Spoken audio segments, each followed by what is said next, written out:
Seguiremos con la enseñanza de Jacob.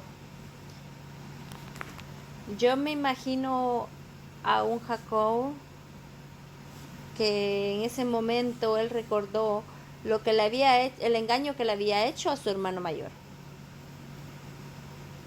Yo me imagino a un Jacob que se paraliza y recuerda algo. La palabra engañar que él usa para hacer el reclamo a su tío fue la misma palabra que su padre de Isaac le dijo cuando él suplantó a su hermano Esaú. Él reconoce que Labán le está haciendo lo mismo que le había hecho su padre. De la misma manera que Jacob trató de tocar en la oscuridad que pensaba que era y no era, así mismo, tal vez su padre en la oscuridad de la ceguera estiró la mano pensando quién era, pero no lo era. Jacob pudo haberlo reclamado a Lea por ser ese engaño. Porque en la noche que yo llamé a Raquel tú respondiste. Ella le había podido respondido. Porque cuando tu padre llamó a Saúl tú no respondiste. Ahora él respondía en carne propia lo que sabía ser engañado. Él había sido explotado, lo que significaba ser mentido, y él no tiene nada más que decir. Y se calla y guarda silencio. Tiene a Lea, y la realidad es que él está casado con Lea. Pero ¿qué sabemos sobre Lea? Versículo 27-29 dice que los ojos de Lea eran tiernos. Y obviamente el narrador, Moisés, está narrando la historia, está diciendo que Raquel era hermosa, pero Lea no tenía la misma suerte. Era buena gente, buena persona. Ella creció en la sombra de su hermana Raquel. Y ahí se puede comprender la razón por la que Labán planeó lo que planeó. La única forma en la que alguien se pudiese unir con su hija Lea era engañándolo para que lo hiciera. De otra forma, la tendría toda su vida con él. Podemos decir que Lea es el patito feo que nadie quiso, mientras Raquel era la modelo, la reina que todos deseaban. Lea era quien fue rechazada, aquella en quien nadie se fijaba, la que siempre había sido alejada por años, y evidentemente la media naranja de Jacob no era Raquel, sino era la ignorada Lea. En los siguientes versículos del 31-24 podemos observar lo que Lea hizo queriendo ganar el afecto de su esposo. Es evidente que la realidad de Lea es la realidad muy parecida a la realidad de Jacob. Muchos años Lea quiso llenar su vacío, igual que su esposo Jacob. Ella pensó que dándole hijos a Jacob le iba a amar mucho, a como lo hacía con su hermana Raquel. Por esto cada vez que tenía un hijo escogía un nombre hebreo que se expresaba a su deseo de aceptación por parte de su esposo. Esto es lo curioso. El primer hijo, versículo 32, lo llamó Rubén. Pues dijo, porque el Señor ha visto mi aflicción, ciertamente ahora me amará mi marido. Ese es el significado de Rubén. Versículo 33, segundo hijo, Simeón. Pues dijo, porque el Señor ha oído, era menospreciada, me ha dado también a este. Tercer hijo, versículo 34, Leví. Ahora esta vez mi marido se sentirá legado a mí porque le he dado 3 hijos. Cada hijo que tenía Lea escogía un nombre en hebreo que expresaba su deseo de aceptación. Sin palabras se puede oír el dolor y la desilusión que ella tenía. Es evidente que Lea está tratando de llenar el vacío de su corazón de la misma manera que Jacob lo llenaba.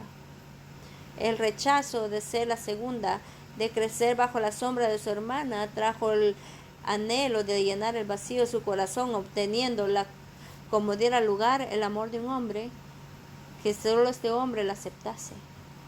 Si ese hombre la aceptase, ella sería llena, sería plena. Si pudiese alcanzar el amor verdadero, encontraría la paz y el gozo para su vida.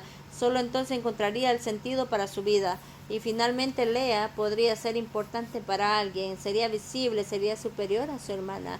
Pero para esto tenía que alcanzar el amor de su vida. Y la realidad es que Lea vivía un infierno. Era mejor si no se hubiera casado, porque la persona en la que ella puso su esperanza Estaba en los brazos de la hermana con la que ella había crecido y se había convertido en su mayor rival, su propia hermana.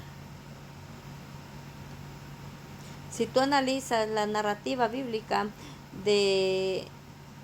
presenta historias de personas reales, de quebrantamientos profundos en medio del dolor y quebranto. Hemos visto hace unas semanas atrás el ejemplo de Agar e Ismael. En medio del desenfreno, Dios actúa. Dios escribe la vida de Jacob. Es una realidad bíblica y un escáner del estado de la sociedad de ahora. Hay dos lecciones importantes que podemos aprender en este punto de la historia. La primera es que Jacob se despierta en la mañana, se da cuenta que es Lea. Y Jacob va a la cama pensando que tenía a Raquel, pensaba que tenía la persona que iba a llenar su sentimiento profundo, pero era la que estaba a su lado, era Lea. Es necesario ver qué representa Lea y qué implica en su presencia en medio de esta historia. Lea representa cada vez que se inicia una relación, un nuevo plan, un nuevo trabajo, un nuevo proyecto, y esto tal vez la vida va a ser perfecta, definitivamente se alcanzará la felicidad y se va a cumplir por siempre, pero es urgente reconocer que la mañana Lea estará siempre ahí, aunque la noche, aunque es la compañía de Raquel. Es claro de que puede estar con Raquel, pero Lea es la que va a estar en el amanecer. Siempre va a ser así, porque Jacob lo tiene que aceptar. Hay muchas cosas que el mundo promete dar, pero al final del día que no lo cumplirá. Un viaje, un título, una relación, no te lo podrá dar el mundo. Siempre y siempre va a haber un vacío. En la mañana, Lea va a estar ahí. Siempre que se ponga la esperanza en algo o en alguien para llenar un vacío profundo del ser humano, se va a despertar triste y desilusionado. Hasta que se entienda qué es lo que realmente lo que necesitas. Justamente nada ni nadie en este mundo puede llenar el vacío del corazón del humano, porque Lea siempre va a estar en la mañana. Entonces, ¿cuál es la esperanza y la solución? La respuesta se encuentra en la última sección, donde se observa lo que pasa con Lea y lo que sucede a través de ella. Mejor dicho, lo que Dios hace dentro de ella y a través de ella.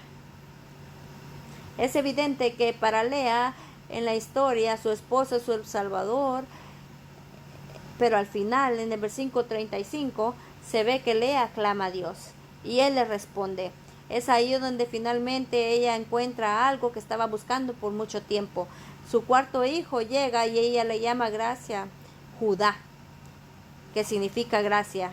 Concibió otra vez y dio a luz un hijo, y esta vez alabaré al Señor. Por eso llamó su hijo Judá y dejó de dar a luz. Versículo 35. Es curioso que el nombre de su esposo no aparece, ni siquiera se menciona como los otros hijos anteriores. Ella decide que esta vez será diferente, que esta vez alabaré al Señor. Es decir, que ella tomó los deseos más profundos de su corazón, los quitó de su esposo y los colocó en el Señor. Jacob y su padre le habían robado su corazón y su vida por años, pero en el momento que ella cambió las prioridades y pone a Dios primero, su vida cambia para siempre. Igual que Lea, un tiempo más adelante, la vida de Jacob cambió radicalmente cuando se encontró cara a cara con Dios y recibió la bendición y la aceptación que tanto había buscado sobre su vida. Génesis capítulo 32, verso 22. Fue cuando su nombre fue cambiado y llegó a ser otro hombre y cambió toda su vida. En el encuentro que tiene con Dios y la intersección, Dios dijo: ya no te llamará Jacob, sino Israel, porque has luchado con Dios y con los hombres y has vencido. Su nombre Jacob, que significa engañador, usurpador, ahora es transformado por Israel, el que lucha con Dios, el intercesor.